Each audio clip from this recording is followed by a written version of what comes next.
రాజు మరియు తప్పిపోయిన ఏనుగు. ఎన్నో సంవత్సరాల క్రితం నదులు, పచ్చని అడవులతో చుట్టుముట్టిన ఒక పెద్ద రాజ్యంలో దేవేంద్ర మహారాజు అనే రాజు ఉండేవాడు. ఆ రాజుకి చాలా సంపదలున్నాయి. బంగారు కిరీటాలు, మెరిసే కత్తులు, పెద్ద రాజభవనాలు. కాని వీటన్నిటికంటే అతనికి ఎంతో ఇష్టమైనది తన రాజ ఏనుగు గజరాజు. గజరాజు చాలా పెద్దది, అందంగా ఉండేది. దానికి బలమైన దంతాలు, తెలివైన కళ్ళు ఉండేవి. పండుగల సమయంలో దానికి రంగురంగుల వస్త్రాలు, బంగారు గంటలు వేసేవారు. అది వీధుల్లో నడిచేటప్పుడు పిల్లలు ఆనందంగా చప్పల్యు కొడుతూ గజరాజుకి జై అని అరుస్తారు. గజరాజు చాలా మంచిదైన ఏనుగు. పిల్లలు దగ్గరకు వస్తే తన తొండాన్ని కిందికి వంచి వాళ్లను మెల్లగా తాకనిచ్చేది. ఎప్పుడూ ఎవరికీ హాని చేయదు. ఒకరోజు సాయంత్రం రాజు అడవిలో ఉన్న దేవాలయానికి వెళ్లి తిరిగి వచ్చాడు. గజరాజును రాజభవనం దగ్గర ఉన్న గూడంలో కట్టారు.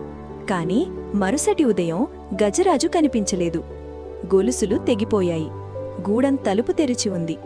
రాజభవనంలో అందరూ భయపడ్డారు. డప్పులు మోగించారు.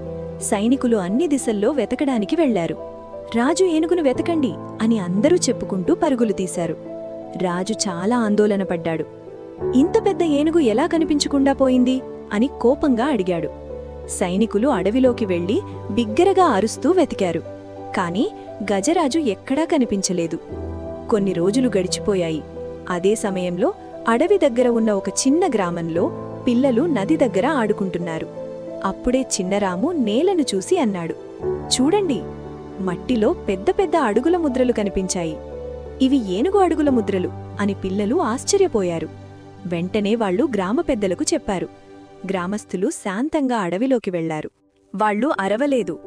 మెల్లగా నడుస్తూ జాగ్రత్తగా చుట్టూ చూశారు. కొన్ని కొమ్మలు విరిగిపోయినట్టు కనిపించాయి. మట్టి తొలగిపోయింది. కొంచెం దూరంలో ఏనుగు చేసే చిన్న శబ్దం వినిపించింది.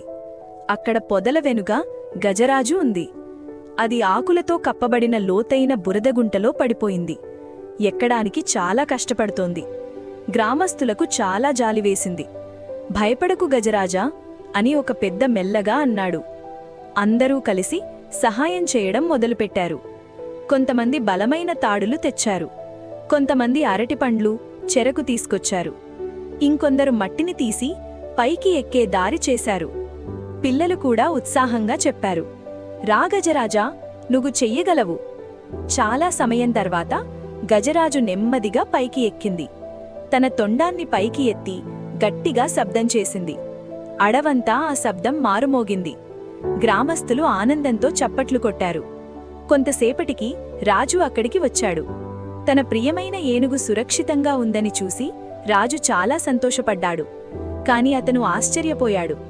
నా సైనికులు చెయ్యలేని దాన్ని మీరు ఎలా చేశారు అని అడిగాడు. ఒక గ్రామ పెద్ద నమస్కారం చేసి అన్నాడు, మహారాజా, అడవి మన శత్రువు కాదు. జంతువులు మన సేవకులు కూడా కాదు. మేము ప్రకృతిని వినాము. బలంతో కాకుండా దయతో పనిచేశాము. రాజు ఆ మాటలు విని ఆలోచించాడు. ఆ రోజు అతనికి ఒక పెద్ద పాఠం తెలిసింది. నిజమైన శక్తి అంటే కోపం కాదు, బలం కాదు, దయ మరియు ప్రకృతితో స్నేహంగా ఉండటం. ఆ రోజునుంచి రాజు గ్రామస్థులను అడవిని కాపాడేవారిగా నియమించాడు. సైనికులకు కూడా జంతువులను గౌరవించడం నేర్పించాడు. మళ్లీ పండుగల్లో గజరాజు వీధుల్లో నడిచేటప్పుడు పిల్లలు ఆనందంగా చేతులు ఊపారు. వాళ్ల దయ వల్ల గజరాజు రక్షించబడింది. నీతి: దయ ఉంటే మనుషులు మరియు ప్రకృతి మధ్య సఖ్యత ఉంటుంది. చూసినందుకు ధన్యవాదాలు. ఇంకా ఇలాంటి కథల కోసం టైనీ టాడ్లర్ టైమ్స్ ఛానల్ను సబ్స్క్రైబ్ చేయండి.